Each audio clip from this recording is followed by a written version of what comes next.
So my number two is Lady Bird from 2017. Quick log line on this.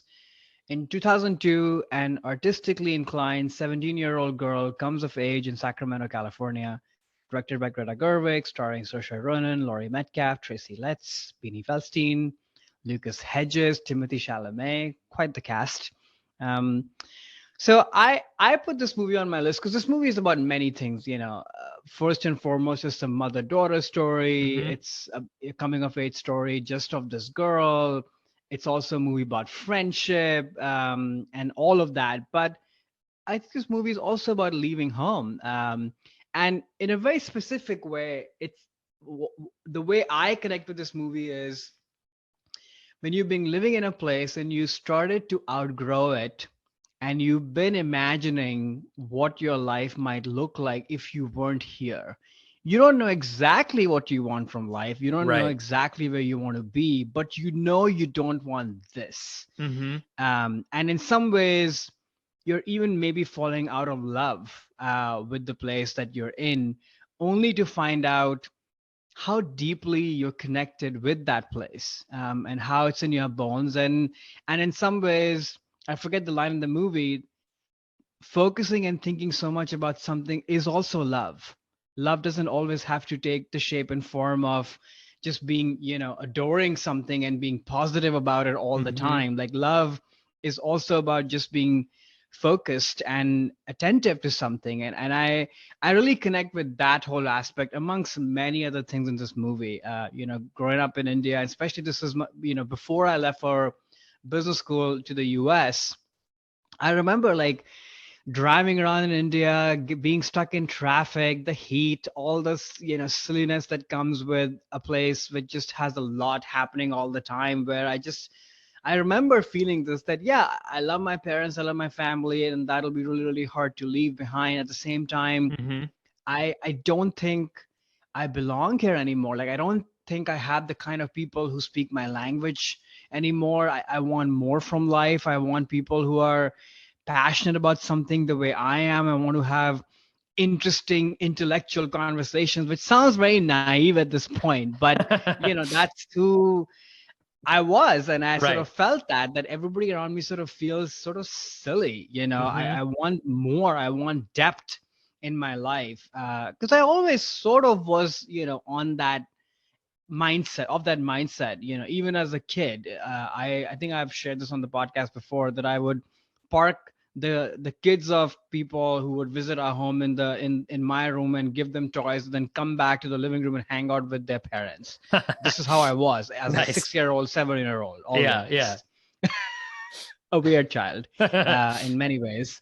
And I was like, yeah, you can run around the house or in the garden. It's fine, great. You do your thing. I don't really do that. So when somebody grows up with that, at some point you start to kind of cap out. So I think Lady Bird in this movie is one of those people who is insufferable and often also very annoying. But I think she has been living this literal alter ego of a different person, who has dreams and visions and sees herself as this sort of creative person and almost feels that Sacramento is too small to give Hmm. her that, and looks down upon a lot of things, and the relationship with her mother, where they live, and what have you, and is kind of precocious in that sense. At the same time, I think through the course of the movie, she also realizes how much she loves all of it. And I feel the same way. When I go back to India now, not as often as when I lived there, but I know what's going to be at the end of every turn. Right. I know where that tree is going to be. I know what street cart is going to show up and what that smells like, because it's in your blood, it's in your bones, and that is love too. Even though you hate the muck and the traffic that comes along with on that turn. Right. So Right.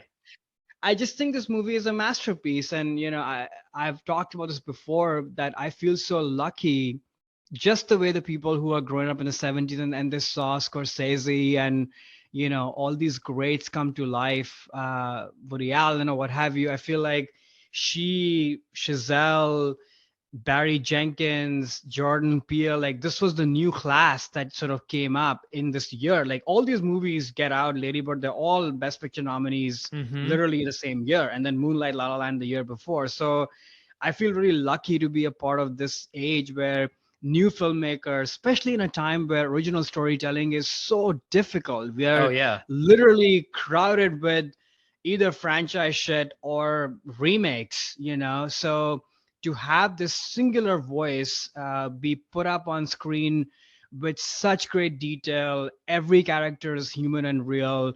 You're transported back, you know, to not back to Sacramento in like such a unique, real way. It's a small, simple movie, but deceptively so. It is Mm-hmm. beautifully shot. It is cinematic.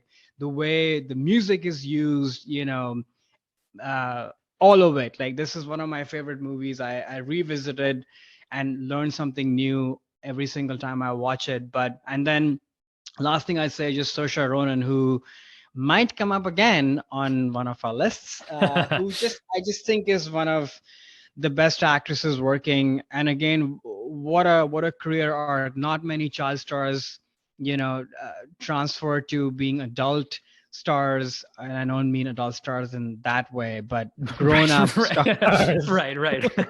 and have a flourishing, thriving career. So and to transform into this character as Ladybird, I mean, she's absolutely brilliant. But yeah, at the core of this, I think this movie to me is about that tension that you feel that I don't really belong here, but guess what? You actually do. You always will, no Right. matter where you go. You know, Mm-hmm. and I really connect with that feeling.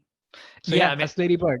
yeah, I think the ending of the film, like the last like 2 or 3 minutes, really like nails that Yeah. theme, and that she goes off to college outside of Sacramento and meets the same sort of like insufferable loser guys who she left in Hmm. Sacramento.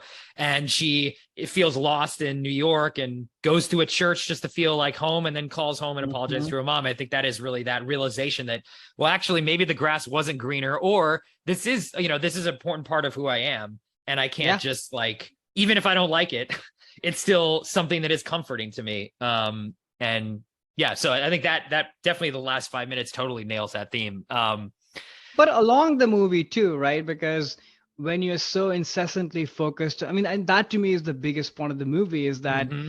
love is not just about loving something, like giving Right. something attention and care is also love. And this whole place, all these people are part of her, you know? Mm-hmm. So you see that love as a spectator. I don't think she knows it, but we know it that this person is from Sacramento and actually loves this place, even though she may not see it that way. Yeah, yeah. I mean, I can't remember the line in the film either, too. But like, if she's thinking about something all the time, Yeah, there's that's got to be love. something there. You're right, exactly. It's like, oh, if you're even if you're annoyed by it, but you can't stop thinking about it. Okay, well, that definitely is some sort of part of you that then you can't easily let go. And if you didn't love it, then you never even think about it. She'd be Yeah, gone, and like Sacramento would just be a distant memory to her.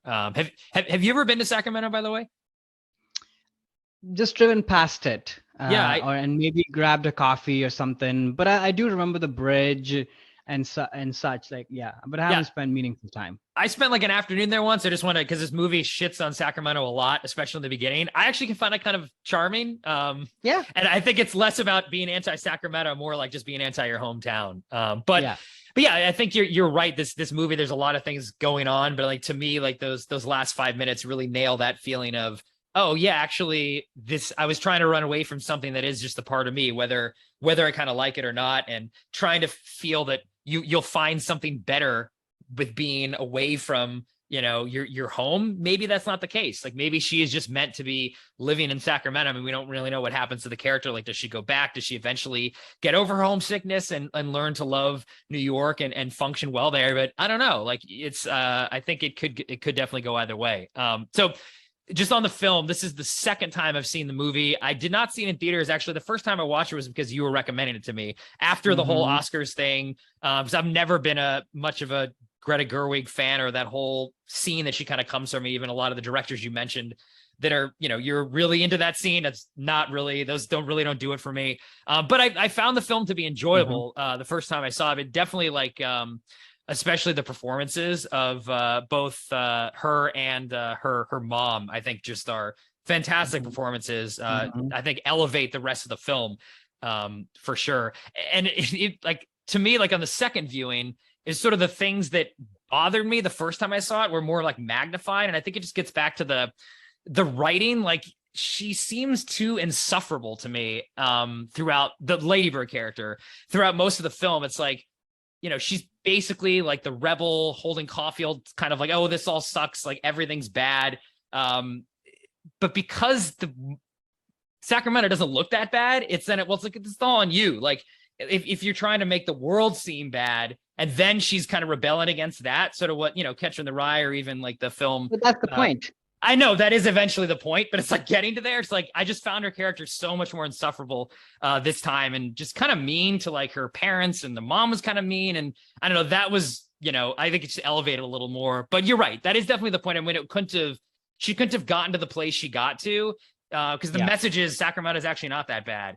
But I guess just dealing with her brattiness through like 9% of the film was really kind of grating on me a little bit. But that being said, it is successful in terms of what Greta's trying to get at. I do think the last couple scenes where this character is really growing up after having left her town, her hometown, I think are definitely resonate for sure. Like the movie Yeah. ends on a strong note, just like getting there for me, which is sort of like, oh man. And like, again, some of those young actors, like the guys too. I mean, I know it's like they're playing characters that are insufferably annoying. But I find those actors, Lucas Hedges and Chalamet, like very annoying personally. And they're playing very annoying characters, especially Chalamet has that line of like, I'm trying to live without the need for I money. know. And it's like, look, Hilarious. there are people like that. And I think that is true. Yeah. There are definitely kids, especially around that age, like boys who are like 16 to 20, like they think they're so cool because they're just sort of like against stuff. Mm-hmm. But so he captures that very well, but it's still like you were so insufferably annoyed. But look, I I was know. that guy too. And maybe that's why I was so annoyed by it. Like I was probably just as annoying as he was at that age. And like sort of the same kind of like annoying college boys too that she met. But yeah, I mean, definitely I think the ending of this movie perfectly captures that. I don't know, it's like regret about leaving home, but how that can really show you what was who a part of that your home and where you grew up is really just a part of you, even if you're trying to leave it. Absolutely. Well, to put it back in the messaging of the movie, I think you love this movie, even if it made you angry and made you sort of feel frustrated with the I, insufferable characters. So I mean, maybe. I mean, I did forget about it. It wasn't like some of the other films that we watched or that I've watched for this podcast where like for weeks I was in physical pain after watching it. So it didn't leave that much of an impression on me, but uh-huh. yeah. But yes, that is a theme of the film for sure. Yeah, I think part of it also is to kind of sum up on this one is, yeah, the place you grew up in is always part of you. And I don't know if it's an either or, as somebody who has been living in a different country altogether and has, gone back and forth of sort of for a while, purposefully disconnecting from Mm-hmm. all things that reminded me of home, as all honestly part of self-protection, that I was like, Mm, oh, if I watch too many Indian movies, listen too many Indian songs, I don't think I'll be able to survive here. But then also thinking that, well, isn't that the point? Like I want to be I want to be engaging in what this place has to offer, so right. I need to sort of start afresh and what have you. But then over time, falling back into what I loved growing up and that world, and then another phase three where the two kind of coexist, where you Mm-hmm. can see the blending of these two worlds in your mind, and you suddenly don't have to pick one over the other. You can use one to accentuate or enhance the other. So it's sort of this constant journey, I feel like, of us as of humans who've been moving around our whole lives, in Mm-hmm. some form or the other. And which is why I think the older I get, not just get too philosophical, the more I strongly believe in, yeah, you can have opinions, but life is just all gray. Right. There's no Right. black or white at all, because the things you didn't like earlier, you will come back to them later. And Mm-hmm. this philosophy, in my mind, applies to everything: politics, life, decisions, all of it, right? Like there is, we've been sort of almost coaxed by media and what have you, to kind of lean into our competitive spirit to kind of choose. And we almost pride ourselves that, oh, look how definitive and opinionated and confident I am. Well, no, you're not, because you are Right. going to change with Right, time, mhm. so just get over it. Hey there, it's Alex. If you like the review and discussion Karan and I just had, make sure you subscribe to our channel, Movies That Shaped Us, to get full episodes. Every other Wednesday, Karan and I cover a topic around important people, places, events, and moments in our lives, and then explore it through 3 of our favorite movies. Subscribe right now or follow our podcast on Spotify or Apple Podcasts via the link in the description below. Hope you join us for the journey.